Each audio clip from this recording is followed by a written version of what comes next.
que hay estructuras metálicas que se pueden reciclar a través de un proceso de fundición y otras no.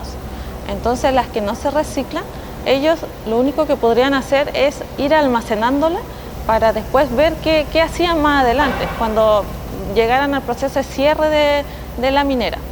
Entonces,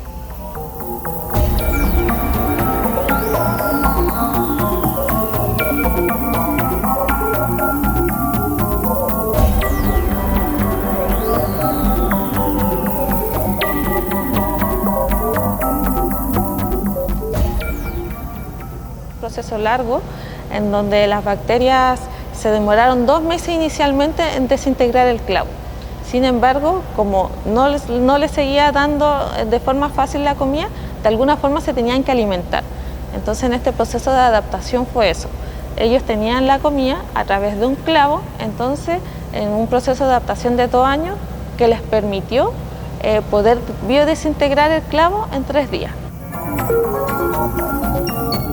Posteriormente, las pruebas se hacen análisis químico y microbiológico que determinan que al final las bacterias no dañan a las personas, que es lo primero que se determina, que no dañan a las personas y que tampoco generan residuos contaminantes, debido a que